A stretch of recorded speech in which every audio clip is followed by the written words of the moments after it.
This presentation was designed for members of Otterbein University's Lifelong Learning Center. Although we are senior citizens, mostly retired, this information is valuable for anyone who is considering starting yoga or learning more about its fundamentals. Thomas Hanna, in his book Somatics, says that bodily decrepitude presumed under the myth of aging is not inevitable. It is, by and large, both avoidable and reversible. We want to be as fit as possible for the activities we most enjoy, for travel, for valuable time with friends and family. We expect that we will face physical challenges in later years, but we have no way of knowing what they will be or when we will encounter them. If they do happen, we want to minimize the time needed for any recovery and maximize the level of ability to which we return. I am convinced that yoga is the best way to do this. Today, I hope to persuade you that yoga is a way that will ensure that the rest of our lives is the best of our lives.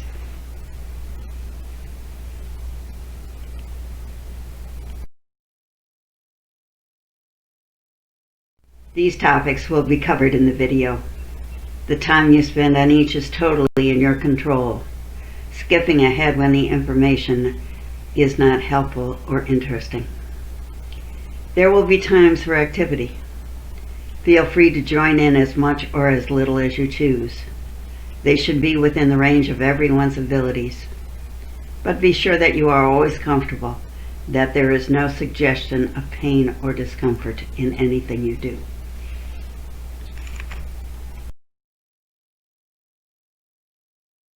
Approaches to yoga. In the United States today, yoga is thought of as a physical practice to build strength, increase our flexibility and balance, and reduce stress. Traditionally, however, classical yoga was and is a spiritual tradition that leads to the understanding of our oneness with all things.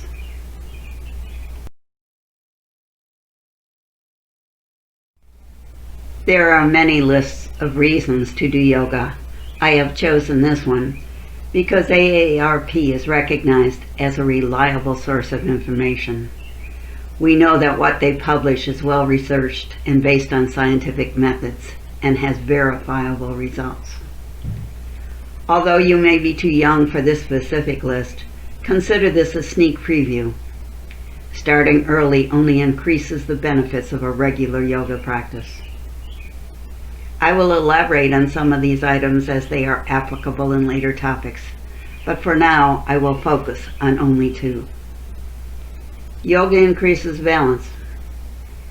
Proprioception is the body's ability to orient itself in space, and this is impacted by vision and hearing, often lost as we age. The balancing poses in a yoga class are helpful in maintaining our sense of location and movement. Yoga poses work muscles and joints of the feet, ankles, knees, hips, and core. And these help us restore balance or prevent potential falls because it increases our strength and our agility. Yoga reduces depression. Recent studies show that two of the highest increases in suicide rates are in men over 65 and all people over 80. No definitive reason was given, but we can pretty well guess at the leading causes. Retirement often leaves us floundering for the meaning of life. The onset of Alzheimer's makes us fearful of the path down which we are heading. A diagnosis of a terminal illness may be the beginnings of pain and anguish for the rest of our lives. Loss of a beloved family or friend leaves us with deep sorrow. How does yoga help? It reduces stress hormones like cortisol, releases muscular tension which can affect mood, promotes mindfulness, asking us to give full attention to the moment we are in. Recognize it as a gift that will never come again. The breathing exercises in yoga help us center ourselves and relax our mind and body. Every yoga class ends with some quiet, peaceful moments, guided imagery, meditation, or just relaxing.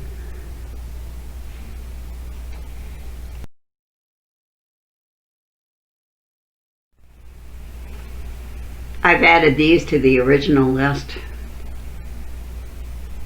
Chronic inflammation is another AARP topic. In a November 2019 article, they showed it as an underlying cause for many illnesses we develop, linked with health issues ranging from arthritis to diabetes. The article discusses prevention, causes, and suggests including yoga as part of a healthy lifestyle. Another of their 10 recommended activities was church, not solely as prayerfulness within a building, but also as a dedicated time to contemplation, meditation, tuning into those values which are most important to us. Preventative healthcare is everything on the prior page. Doing yoga as a way of preventing illness, decreasing the burden of disease and associated risk factors. Many doctors are recommending preoperative care, both mental and physical, that's designed to improve the outcome of surgery or other procedures, decrease the risk for complications, make it as safe and effective as possible, minimize the time needed for a recovery, and maximize the level to which we can recover. I am convinced that yoga is one of the best ways to do this. Mental calmness was highlighted when we talked about depression. Doing yoga reduces stress, cultivating a sense of calm and decreasing anxiety. It encourages living in the moment, building confidence and strength and agility, and improving our coping skills as we confront the challenges of life.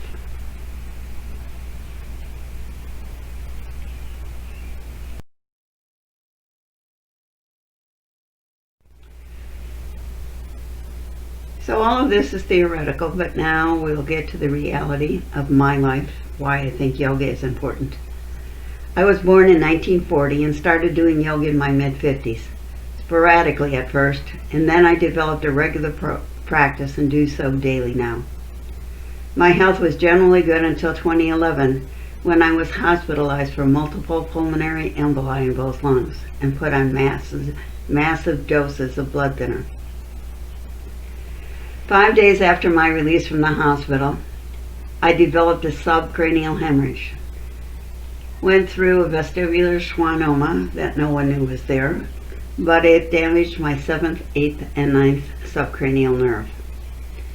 I lost all hearing in my left ear, the functioning of the nerve on the left side of my face, and I lost much of the left eye vision.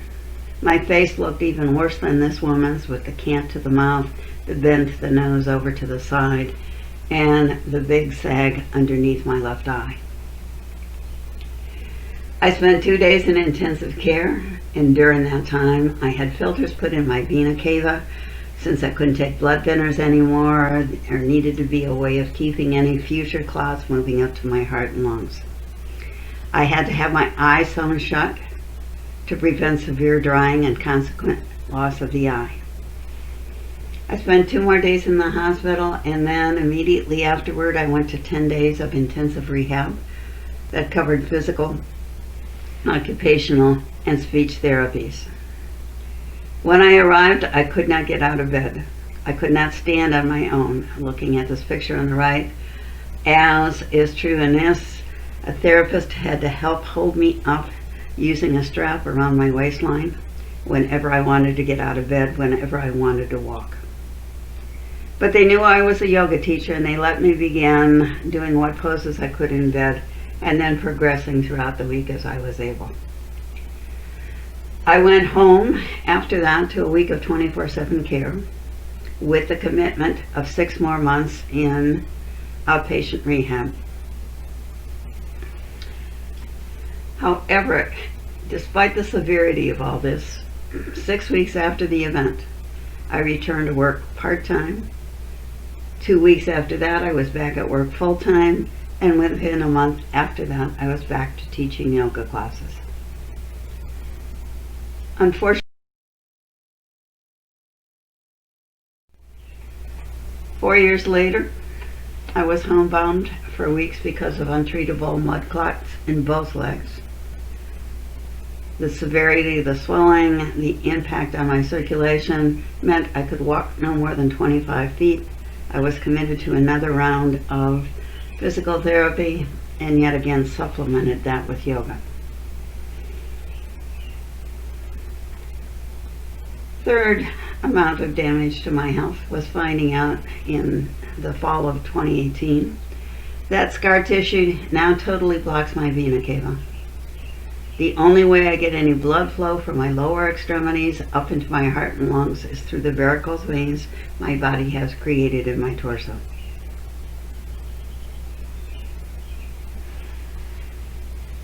So why do I think that yoga was instrumental in getting me back to living a decent quality of life?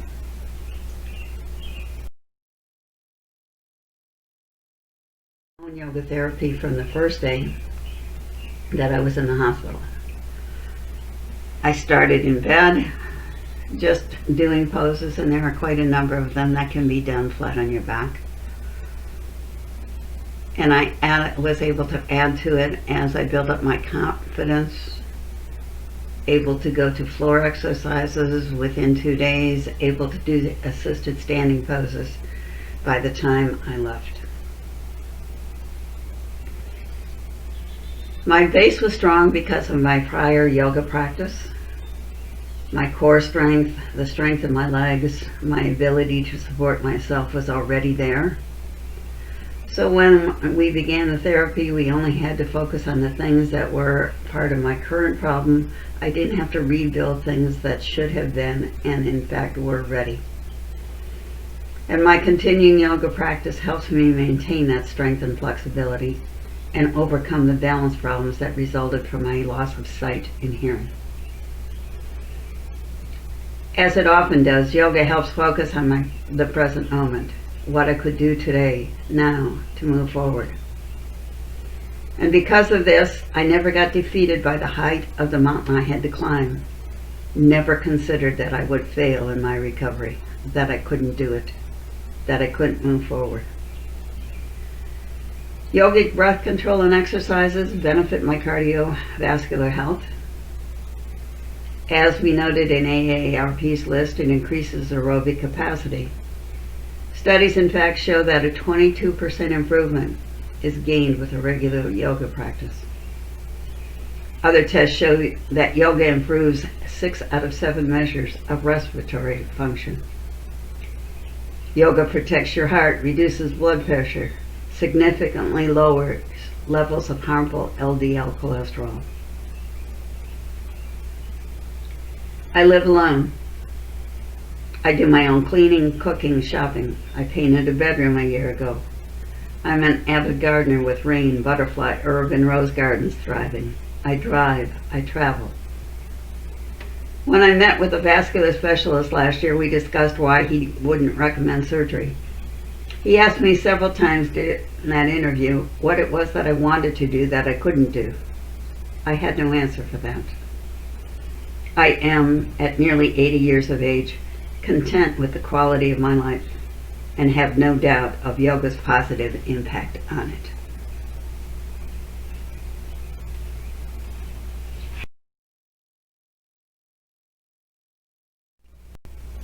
As I experienced, yoga is very beneficial in improving cardiovascular and pulmonary systems. Pranayama is the ancient Sanskrit name for the regulation of the breath, controlling the motions of inhale and exhale through using various techniques and exercises. Believe then, as it is now, that by regulating prana, that life force in our body, we can regulate the mind. As I said, for me, yoga helped improve my respiratory, circulatory, as well as my digestive system. A consistent yoga practice decreases blood pressure, slows your pulse rate, improves blood circulation so we're transporting more nutrients and oxygen throughout our body.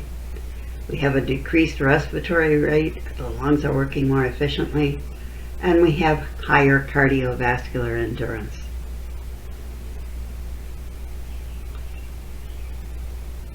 We are going to do some breathing exercises.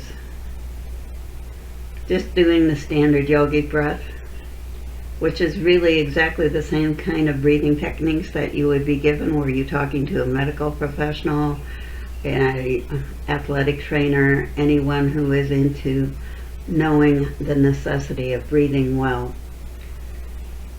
So we're going to make sure that we're sitting up nice and tall with our feet flat on the floor. If we'd like to, we can move a little bit further forward on the seat of our chair. We just want to start tuning into our breath, just paying attention to where we feel any movement.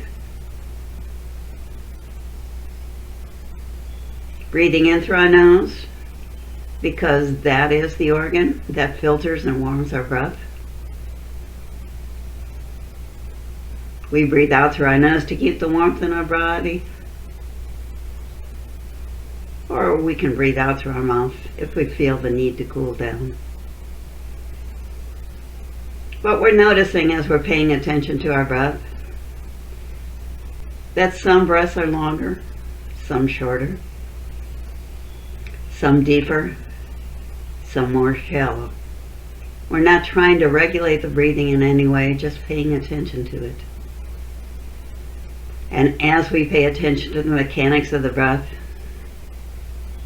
we are noticing how we're increasing the peace of mind, letting go of all those concerns and cares and worries that would otherwise occupy our attention.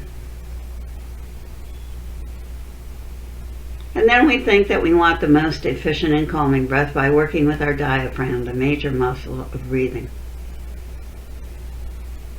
So we might think about putting one hand on our belly, another hand on the side of the rib cage.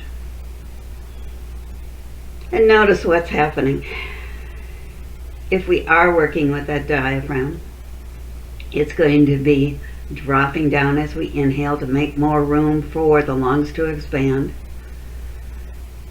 So we'll find the belly moving out toward our hand at the start of our inhale. And then the muscles of the rib cage are going to open up the ribs, stretch them out and up in a bucket handle kind of effect, so that we can fill up more air in the middle lungs. And then lastly, the chest will lift. As we exhale, it's going to be just the reverse. The air comes out of the top of our lungs as the diaphragm starts moving up. Then it's going to move to the middle of the lungs as the rib cage starts to close, push all that middle air out. And then lastly, belly moving back as the diaphragm moves up, leaving much more room for the internal organs to spread out in that cavity below the diaphragm. So as we breathe in and out, we'll just concentrate on this, maybe imagining it like a Ferris wheel. Or more often than not, recommendation of a wave-like motion. Thinking of our lap being that smooth surface, but then as that wave rolls in, we feel the belly lifting. And we get to the crest of the wave as we open up even wider through the rib cage until we find that wave starting to foam at our chest, and then rolling back down under the next incoming wave.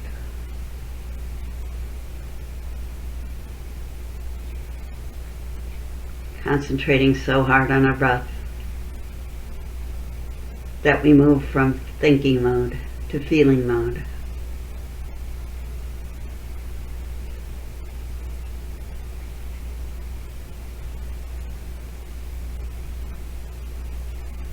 Breathing in tranquility as we breathe out tension. Breathing in serenity as we breathe out stress.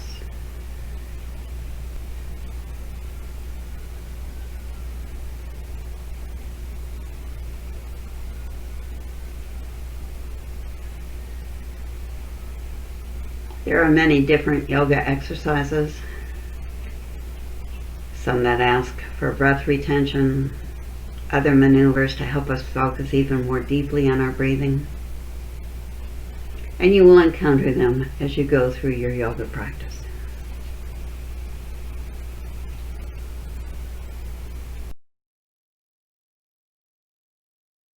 Hopefully by now you are thinking that you should look a bit further into doing yoga, but haven't any idea where to start.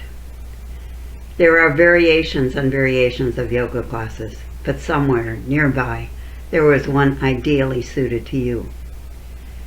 This diagram is simplistic, but it does give an idea of the kinds of questions to ask yourself and the variety of choices that you have.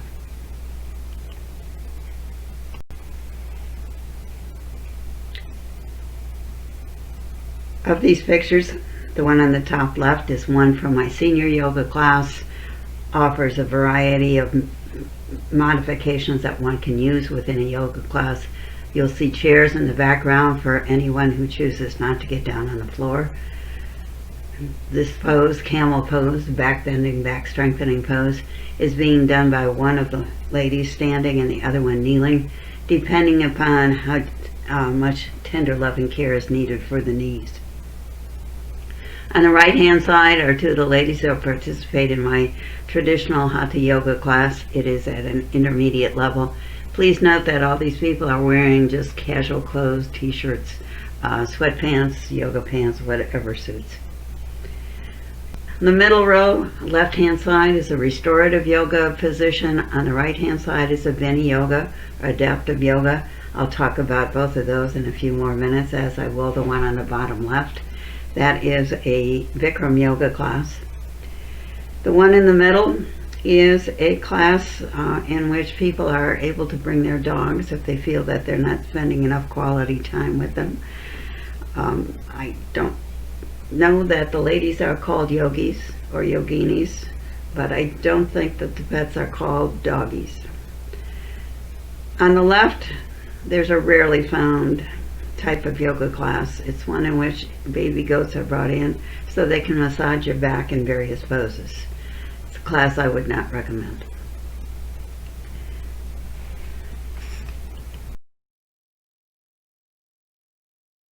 A diagram that shows you many of the different kinds of yoga.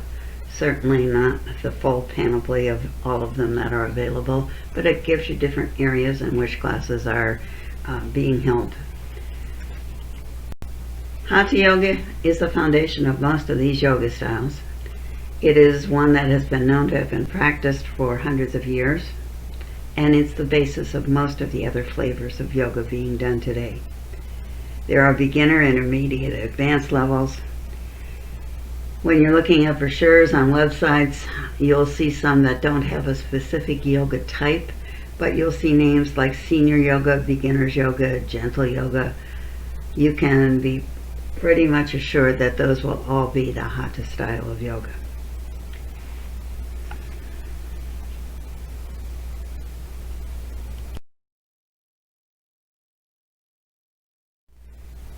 Specialty classes, particularly in the healing area, alignment as well, can be found all over. We saw the picture on the first page of the diagrams that showed the woman in a restorative yoga pose with lots of bolsters around, very quiet, peaceful ambiance, poses held for extended periods of time. These are the kinds of classes that are for people who need a great deal of de-stressing. They need the ambience and the time frame that induces a deep relaxation.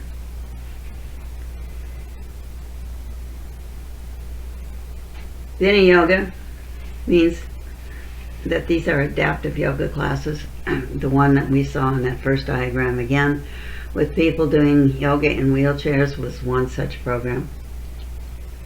There are many different kinds of adaptive yoga, very often for people who are undergoing therapy, either temporary or long-term, people who have conditions such as multiple sclerosis, asthma, heart conditions, that need an ongoing gentle class that suits them. Cancer survivors have many opportunities, often able to find free classes both during the time when they are getting therapy and afterward through the entire extent of their survival. Chair yoga for seniors can be considered in this category as well. Yoga is also increasingly offered to people suffering from PTSD. It might be from military service, surviving a natural catastrophe, or any other particularly challenging life event. You may be aware that 2 of the Parkland survivors who lived through that mass shooting have since committed suicide. School children are being stressed by their frequent shooter drills, and they are now being offered mindfulness meditation to restore peace of mind. So if you have a health challenge of any kind, look for yoga classes. You may find them at different yoga studios, but more often they'll be at hospitals, health centers, or different health consortiums in your area. The third set of classes are ones that I give you a warning more.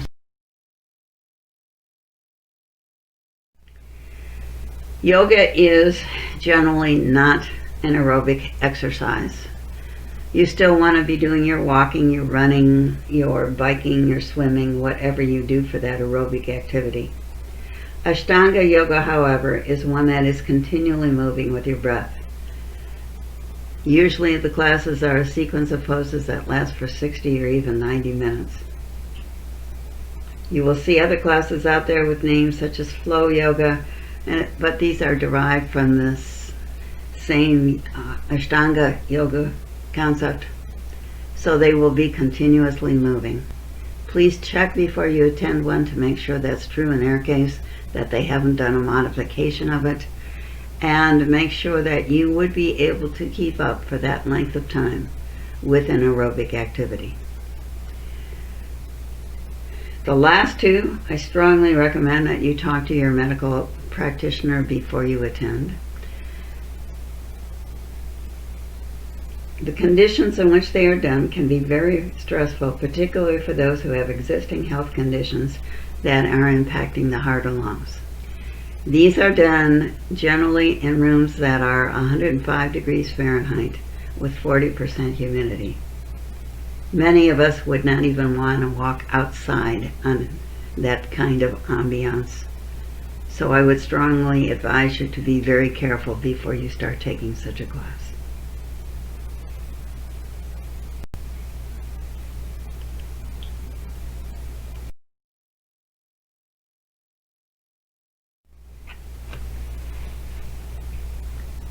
Osteoarthritis is a degenerative disease brought on just by the use of muscles over time.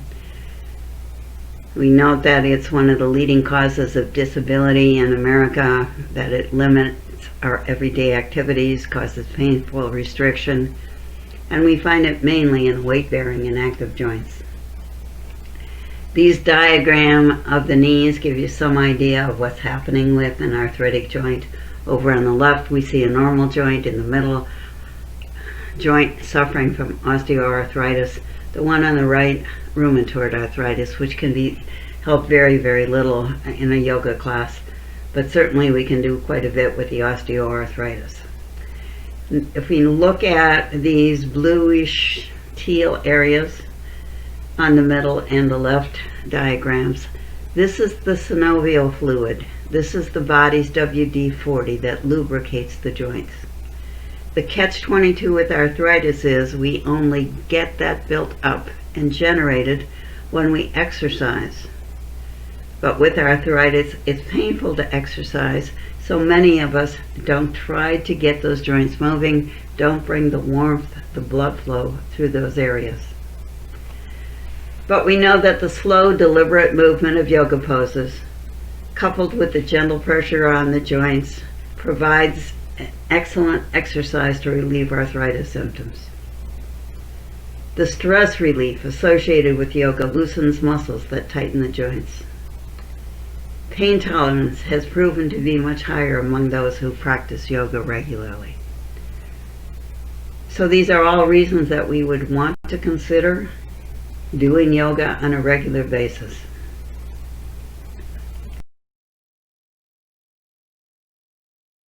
are joint freeing exercises. They were developed by Mukunda Stiles, director of his own studio in Boulder, Colorado, and the author of a leading yoga therapy text.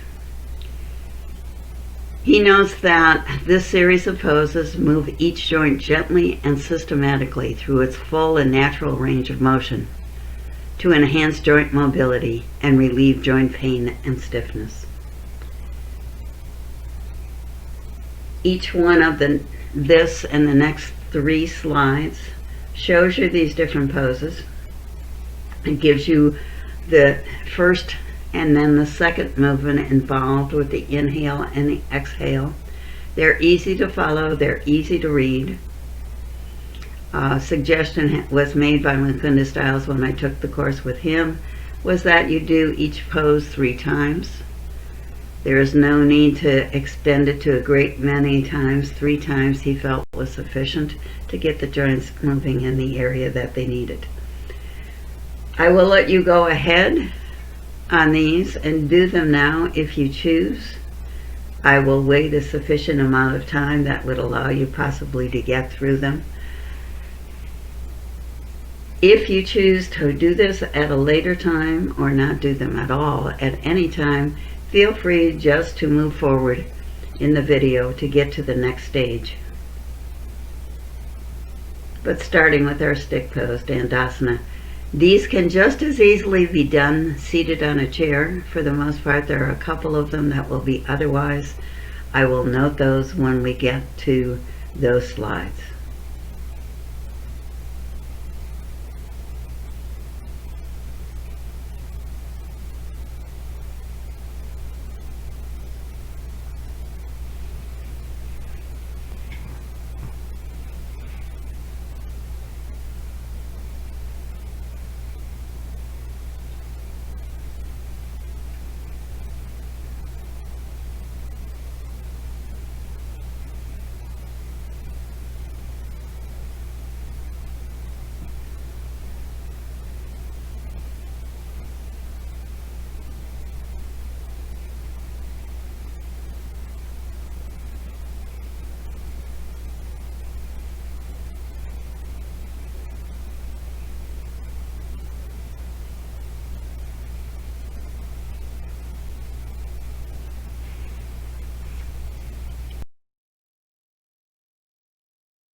On pose number 7, we want to make sure that we do them equally on each side.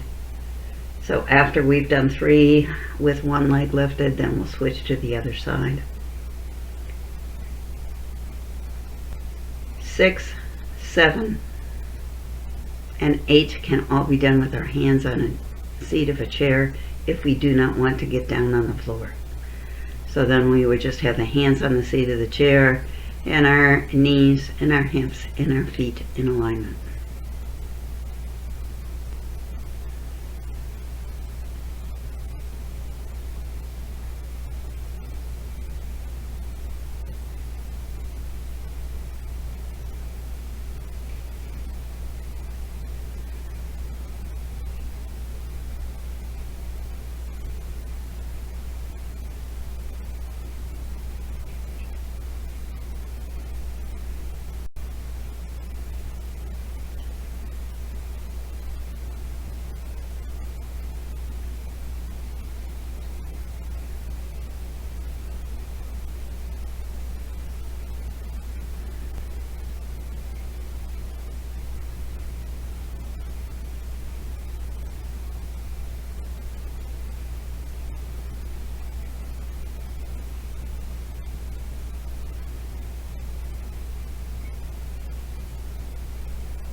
Again, all of these can be done seated on a chair.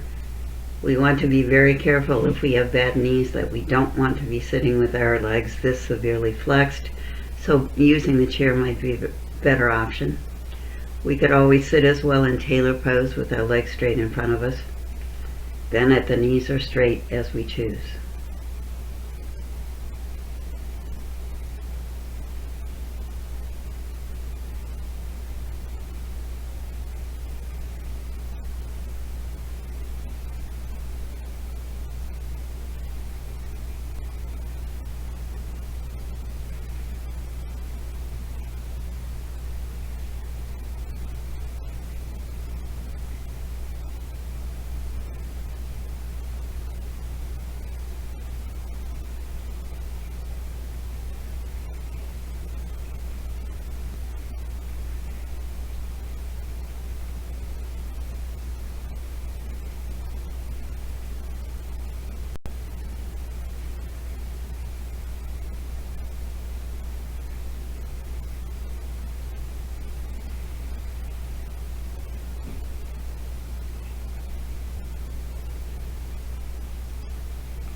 And again, we can be seated in any comfortable position. As you notice on 16 and 17, that's tailor pose. 15 is still in our thunderbolt pose, so being careful of our knees, seating as we wish. When we get to those that involve the twist on number 18, the one on the side bend on 17, and then all the ones dealing with the head, making sure again that whatever we do in one direction, we do equally as many times in the opposite direction. So going ahead and continuing with our breath, with our arm flexion and extension.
This is a simple practice that we could do daily, taking maybe 10, at most 15 minutes out of our day to make sure that we have the greatest flexibility, ease of joint movement as possible.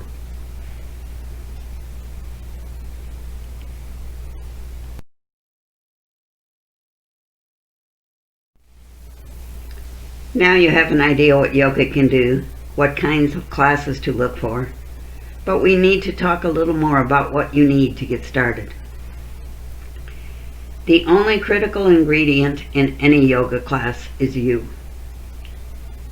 Each of us has a different body shape and size, age, unique physical history, DNA. You are the only one who can tell when you are finding benefit from any yoga pose without strain, without pain.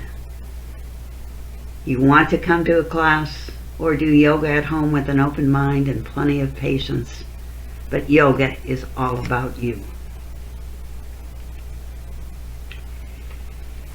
What you wear when you do yoga is only determined by comfort. If you can bend and stretch without splitting seams, you are wearing the right yoga outfit. You can take a yoga class at a fitness, recreation, senior center, hospital and health centers, churches and associations. Having an instructor is beneficial in learning the ropes. However, if you are shy about doing so, there is much you can do from home. Libraries have many choices of books and videos, and you can search their catalogs by keyword. Decide on what you want most out of a yoga clothes. Look for words like gentle, chair, for arthritis, for bad backs, whatever suits. The web has hundreds of choices. Some of these are from yoga organizations such as Yoga Journal. YouTube has yoga sessions ranging in time from minutes and hours. Again, look for keywords just as you would in a library catalog. Experiment. Each yoga teacher has a different style, different training, different objectives. Search until you find the one in which you feel most comfortable. So these are the 3 necessary parts of taking a yoga class.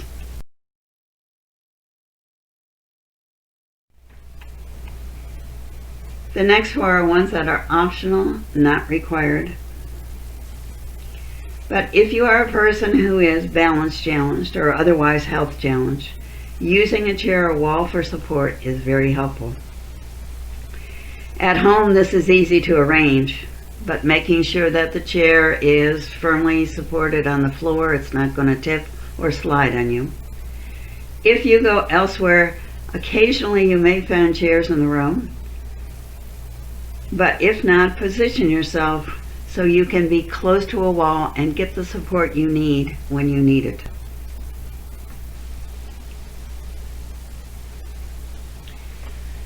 The surface is not an issue when you go outside for a class. If you're working at home, wood, carpet, vinyl tile are good.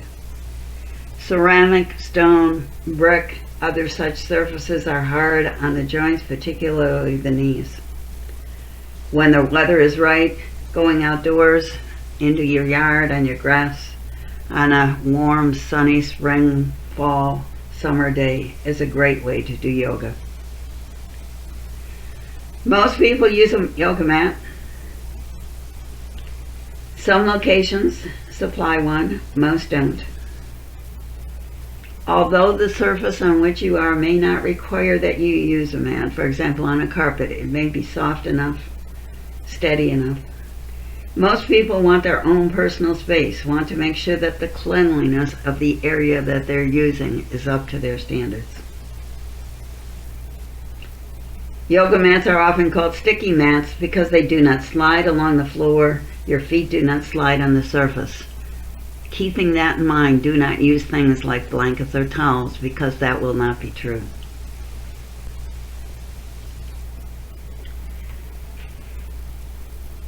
Yoga props like blocks and strap are particularly helpful in the early stages of a yoga practice.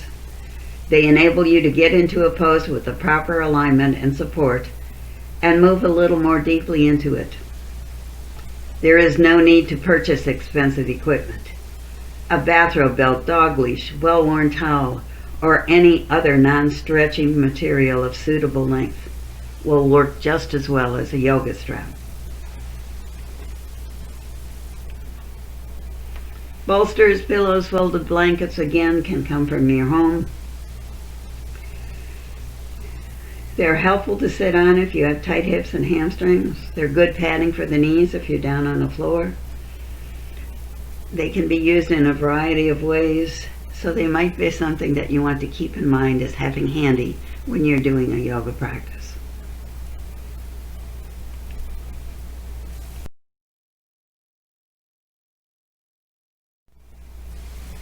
These 7 principles of alignment come from Beth Shaw's Yoga Fit, the organization through which I did my teacher training.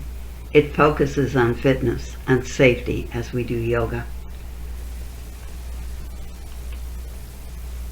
The first is the foundation that we establish. If we're doing anything that we have the weight on our hands, we want to make sure that we use the starfish hands. So we're going to start just by putting our hands on our thighs, or if we're in a standing position, we could put our hands on top of a table or on the seat of the chair. But we want to make sure that we have the fingers widespread, that we root down through the first finger and the thumb, that we think about pressing into the knuckles, the pads of the fingers, so that we take the weight off the wrists.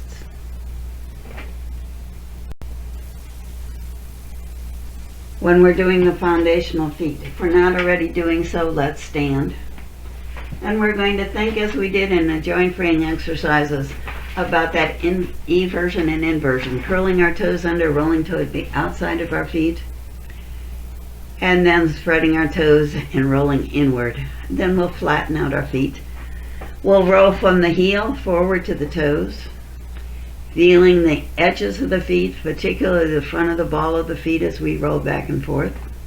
Then we'll plant our feet flat on the floor, such that the inner edges of the feet are parallel, that the heel of the foot is lining up with our sit bones. We should be able to pick up our toes and feel those inner outer front back edges of the feet before we let our toes drop to the ground.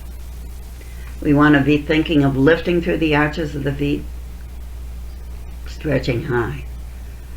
Regardless of what position we're in, whether we have the feet together or have the feet a distance apart, we are going to make sure that this is the way we have our feet planted.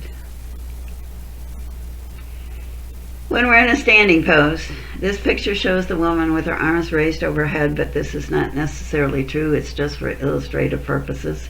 But we want a neutral spine, so we don't want our toes sticking backward or forward. We want our head lining up with our spine.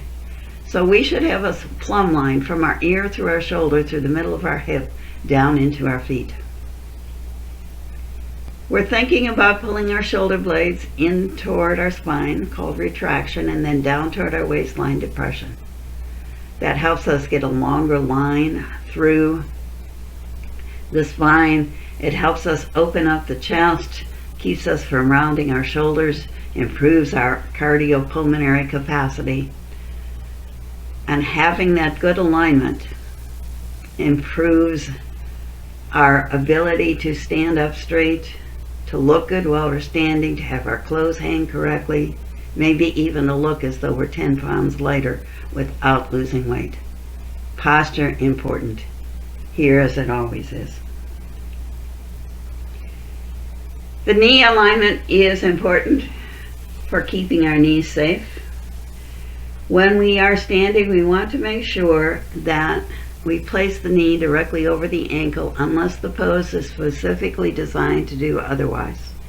But for the most part, standing poses, seated on a chair, whatever, we want to make sure that we have that knee in alignment with the ankle, that we have the middle of the knee lining up with the middle of the foot.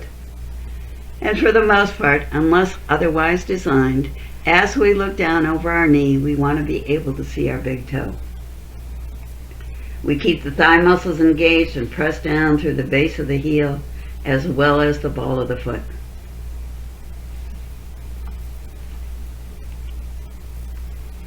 Hip hinge is important for keeping the back safe. So there's two ways that we will be moving. We're thinking about imagining our hip area as one pelvic bowl. These are mostly fused bones. We've got the sacral spine in the back with our tailbone as the bottom of those five, making a triangular shape across the back. We've got the pubic bone that joins in the front. The bony part that we can feel on the sides of our hip is our iliac crest, and that big bone that it's the top of is called the iliacus. So those are all fused together. And when we are moving forward, leaning forward, doesn't matter whether we're standing, whether we're seated on the floor, in a chair, wherever we may be, we're always going to make sure that we're going to tilt that pelvic bowl forward. So our tailbone moves backward. That bony part, the iliac crest, is going to move in the direction the shoulders go. So as we come forward, we start pulling down in toward our thighs by tightening our abdominals, tightening our quadriceps, and slowly moving forward. As we do so, we want to make sure that the hands are not hanging loosely in space in front of our body, because that's putting all added weight of our shoulders and our arms into the lower back. So as we come down, we can slide our hands along the surface of our legs, from our thighs down to our shins, as low as we'd like to go. We'll stand up again. This time as we come forward, if we want to snow angel our hands around to the side and then bring them down in toward our legs, we can do that as well. But we make sure that it is always the bend, starting with that pelvic tilt forward, the anterior tilt, imagining ourselves as if we were pouring water down between our feet. The reverse of that, when we're doing a back bend, is the posterior tilt. So we can start by placing our hands as fists on the back of our hips, or putting our palms against our kidneys so we can attend to what's going on a little bit more. We're going to think this time that we're still going to move that iliac crest in the direction that the shoulders are going. So that's going to be up and backward. And we're going to think about pouring water out of our tailbone down between the heels of our feet. So we tuck the tailbone forward. We make length from the pubic bone to our navel, as if we were zipping up a jacket. And then make length from our navel to our solar plexus, then up to our heart, and all the way up through the midline of our body. As we tilt our head back, we watch that we're not compressing the cervical spine. The back of the neck is not uncomfortable. And we make sure we can continue to breathe evenly and deeply. We'll stand up tall again and practice it another time, starting with the tailbone tucking forward, pulling up the front of that pelvic bowl as if we had a handle on it, and lifting tall, stretching the heart up toward the sky, pulling our shoulder blades tight together, and then coming back and standing tall. Lever length is something to keep in mind, particularly if we have stiffness, injuries, soreness in the shoulders, the hips, the knees. And it's talking about the length from the joint that's starting the movement to the end of the body appendage that's being moved. So let's think about, first of all, working with the arms and bending our elbow, bringing our hand up toward our shoulder. Let's just gently lift that elbow forward and then back down toward our side. And now do the same thing with our arms straight, and noticing whether or not we feel more work, especially through the upper arm and the shoulder. Lifting down and up with our breath. And now let's do the same thing to the side. Bringing the hand out to the side of the shoulder with the elbow bent, and then slowly lift that elbow up toward the sky. Exhaling, bringing it back down.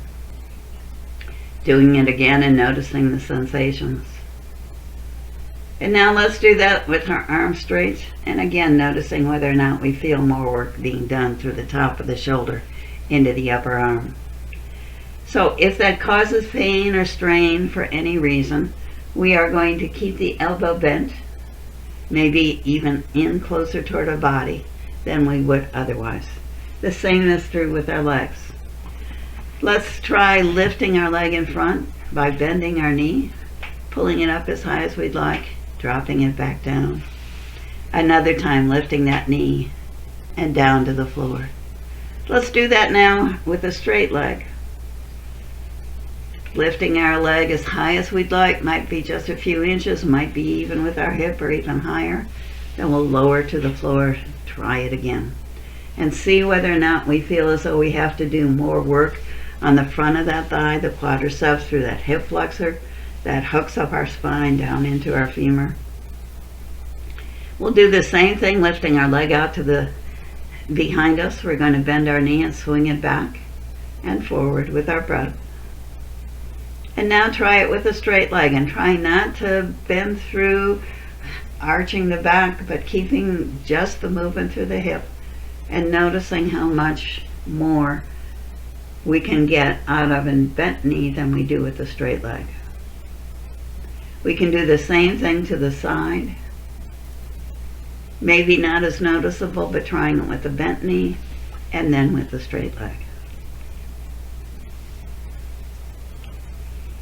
And then coming back. If we're in a standing position, let's come to a seated position. It's easier to see how this works from there, but can be equally as well practiced by standing. But it is important to keep our lower back strong. This is not one of the original 7 principles of alignment, but it is important, particularly if we have any problems with lower back pain. We want to make sure that the weakest parts of the spine, where our sacral spine meets our lumbar, and where our lumbar meets our thoracic up near the shoulder blades, are the weakest part. We want to get them in position first before we start moving through the upper part of the torso. So we're always going to start with the lowest part, the hip area, and then move up to the shoulders last. So we plant our feet flat on the floor, or we can sit on the floor, making sure both sit bones are on the ground, or if we're standing, we know our foundational feet. But regardless of where we are, we're going to start pulsing on our right hip. We're going to see how that starts moving a twist over toward the left through the lowest part of the torso. Let's just pulse on that hip a couple times to see how that works. Now we'll move up to the rib cage. So we can place our one hand on the side of the ribs and think after we pulse on the hip that we're going to pull around through the rib cage. Come back and do that again. Pulse on the hip through the rib cage. So we've got the sacral spine, lumbar spine turning, and now we're going to turn all the way to the side, working more through the shoulders, trying to get our hands lined up with the midline front and back. If we don't want to reach that far, that's fine, but we're also thinking about that back shoulder, making sure that we're working the muscles on the upper back shoulder so that we're getting that shoulder pulling back behind us. We're not letting it collapse forward. And then we'll rotate back toward the center, and we'll try this again in one smooth motion, the pulse on the hip, rotating through the rib cage, and then across the shoulders, taking our time, enjoying the journey, never rushing into any pose. And then we're going to come back to center and work on the opposite side. So we can put our hand on the opposite hip, pulse on that hip, and see how that starts, the movement through the hip area first. Our belly starts leaning over toward the opposite leg. And now we're going to put our other hand on the side of the rib cage. We're going to pulse on the hip. We're going to pull that rib cage around, come back to our start, another time, and back. And now we're going to rotate on hip, rib cage, shoulder. Come back again, try a hip, rib cage, shoulder, and then trying to get our hands even with our midline. Trying to work the muscles on the upper back shoulder so we keep our turn to the side without letting that shoulder collapse forward. And then coming back toward center. These are important things to keep in mind, to keep primarily our knees, our back, but every joint, every muscle as safe as we possibly can to avoid injury to ourselves.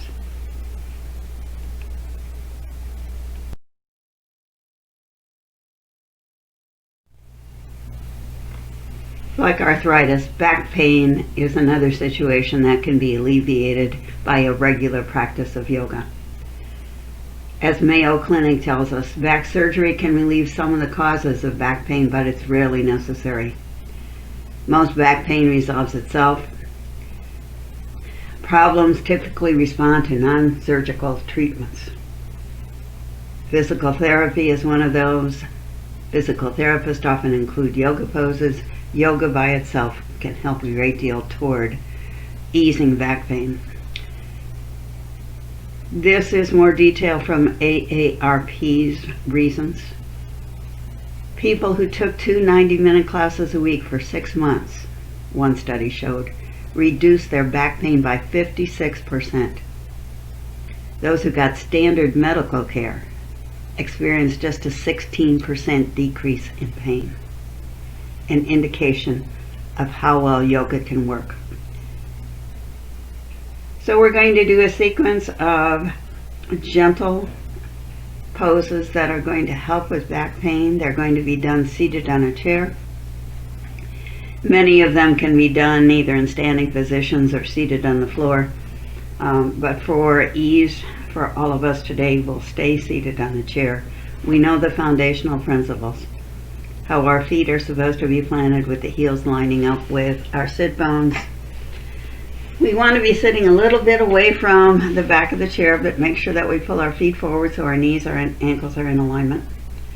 And we're just going to start with some pelvic tilts. So as we make sure we're on both sit bones, our spine is stretched tall, our chin parallel to the floor, we're just going to pull our belly forward on our inhale, and then as we exhale, we're going to push our waistline back toward the back of the chair. And working with our breath, pulling forward, noticing how we're getting a change on that pelvic bowl. We're actually getting our anterior tilt as we come forward because the tailbone is moving behind us, and then the posterior tilt as we move back. Now we're going to work a little bit more on working through the waistline by doing some back circles. So this time as we pull forward, we're going to start rolling our hips over toward one side. Then we're going to push that waistline as far as we can toward the back of the chair. Then we're going to pull over to the other side.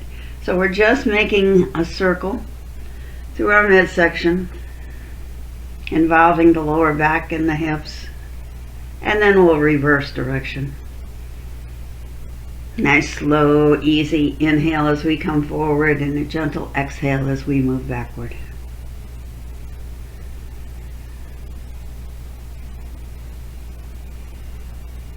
And then as we sit up tall, we're going to go into our cat-cow. One of the best poses for arthritis through the spine, lower back problems, tightness through the hips. So we're going to have our hands resting comfortably on our lap. Maybe letting our heels of our hands up above our knees, our fingertips below. And we're going to push back with our belly toward the back of the chair, push back with the spine, rounding it as much as we can, and then let the shoulders roll together in the front before we drop our chin in toward our chest. In the opposite direction, our cow face. We're going to pull the belly forward as the tailbone starts lifting behind us. That iliac crest is going to start moving forward. We pull our rib cage as far forward as we can before we pull our shoulder blades together and lift our chin. Coming back into our cat. So thinking about always starting with the lowest part of the spine, the sacral, then the lumbar, then the thoracic, and then the cervical. Lastly, chin into chest. Coming forward again, belly first, rib cage, shoulders, shoulder blades pulling together before we lift our chin. Pushing backwards, we're rounding toward the back of the chair, but making sure that we start with the lowest part of the spine, working up to our neck. As we come forward, same idea. It's always the sacral, lumbar, thoracic, and cervical spine. And then we'll take this to a back bend, so we're going to start sitting up nice and tall. We remember when we do these that the tailbone's going to be pushing forward toward the front of the chair. We're going to take that iliac crest and we're going to pull it up high and then lift it backward. We can plant our hands on the sides of the chair to give us stability and a little bit more ability to stretch, or we can take our hands as fists on the back of the hips or palms against kidneys. Anyway, we start that pelvic tilt.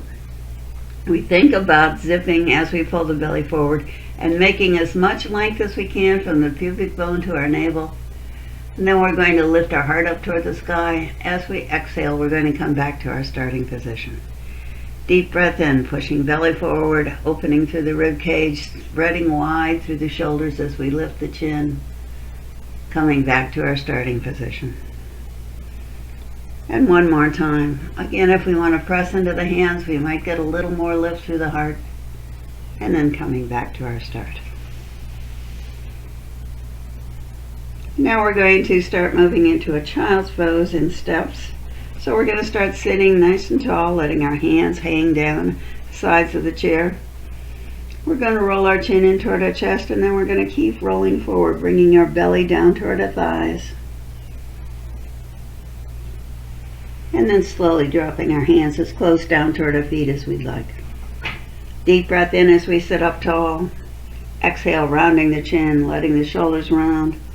Continuing to drop down until our belly is down on our thighs or as close as we can get comfortably, and then letting the hands drop down to the floor. Deep breath in as we sit up tall. Exhale as we drop chin into chest.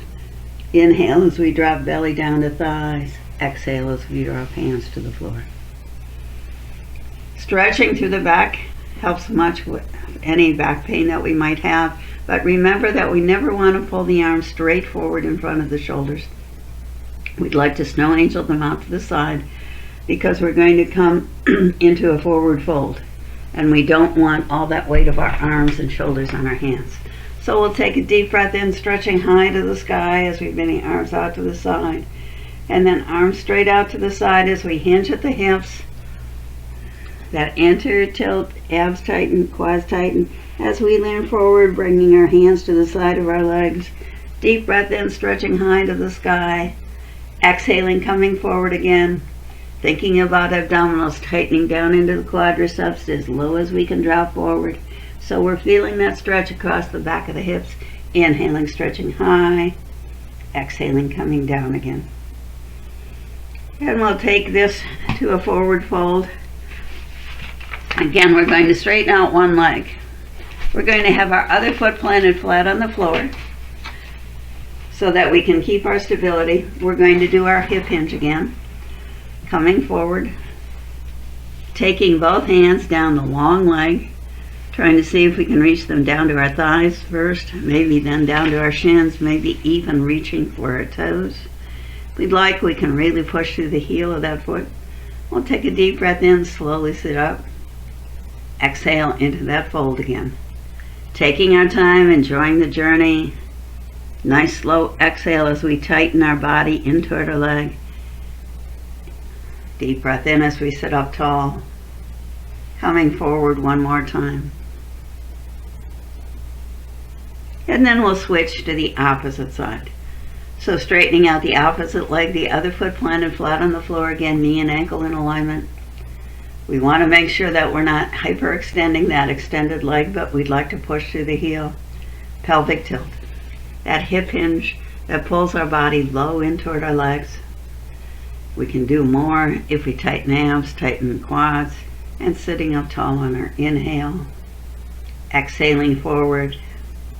Inhaling tall. Exhaling forward, inhaling tall.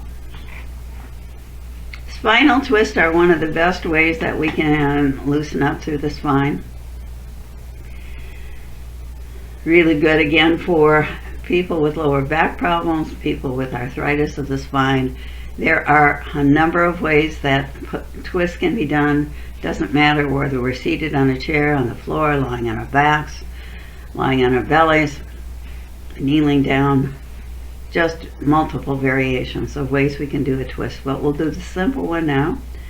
Remembering that we do this corkscrew, so we're going to pulse on one side of our hip. We're going to start rotating out to the opposite side as we work through the rib cage. And lastly, try and get those shoulders as much aligned to our midline in the front as we can before we exhale back to center. Another turn to that same side, pulsing on the far hip, rotating through the rib cage, and then lastly into the shoulders before we come back to center. One more time around the center, and then switching to the opposite side. So pulsing on the opposite hip, turning in the opposite direction, rotating around till we get the shoulders as closely lined. Turn our midline front to back as possible. Coming back with a deep breath in, turning as far as we can to the side, to center again, to the side, and then coming back. So this was a very short sequence that would help a lot when our back is stiff. Doesn't necessarily have to be a continuing back pain. It might be just doing some gardening or snow shoveling or something that we haven't done in a while where the back gets stiff.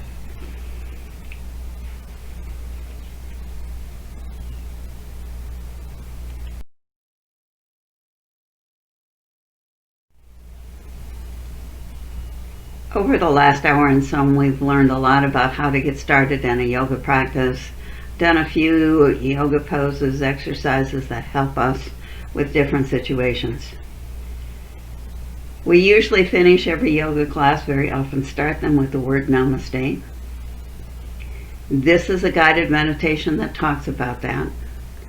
As is usually true, yoga sessions end with some kind of guided imagery, quiet relaxation time, maybe even just a meditation that we do on our own, something that gets us out of our thinking mode into our being mode, that allows us to totally relax. Namaste is a salutation that is widely used in Southeast Asia. It is done as a respectful form of greeting, acknowledging and welcoming a relative, friend, acquaintance, or stranger. It is used with goodbyes as well as in greetings. It is derived from the Sanskrit word namas, meaning bow or obeisance, and te, meaning you. It is literally translated as, I bow to you. When greeting another, we bring the palms of the hands together in front of our heart, fingers upward in prayer position, and bow our heads. Bringing the hands together is a highly symbolic gesture in Eastern practice. According to tradition, the right hand represents the higher self, or the divine within, while the left hand represents the lower, worldly self. By pressing the palms together, we unite these two aspects and attempt to connect with the person being greeted.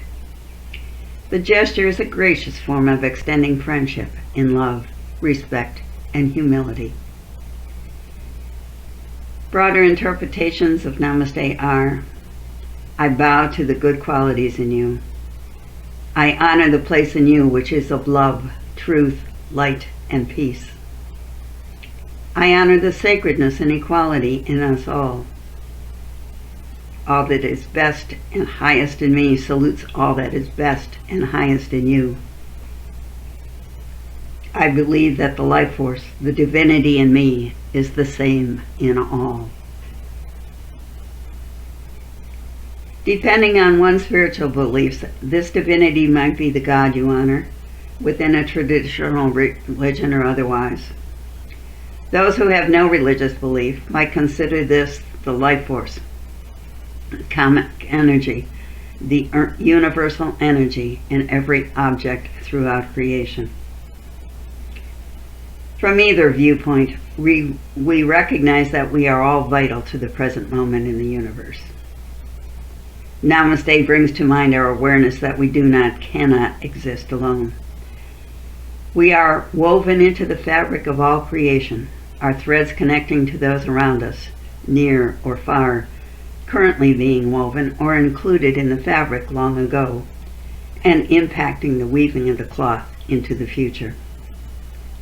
The integrity of the fabric is impacted by the closeness of our connection to those other threads, providing support, flexibility, strength. A weakness, a separateness in any part of the fabric impacts the strength of the whole cloth. So when saying Namaste, we remind ourselves of our interconnectivity with others and the need to treat all with kindness, understanding, and compassion. Namaste could be a casual or formal greeting, a cultural convention, or an act of worship. However, the real meeting between people is not the type of greeting expressed, but the meeting of our minds. The first step in being compassionate is developing the ability to enter into the mind of others, fostering understanding so that we can share their inner life in a profound way. Namaste signifies our awareness that we are inextricably woven together in the fabric of life, and helps us to interact with others with acceptance, empathy, support, and compassion.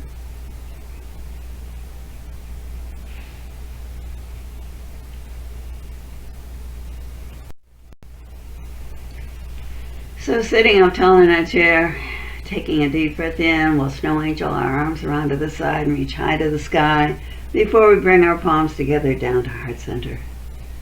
And slowly bow our heads as we say to each other, Namaste.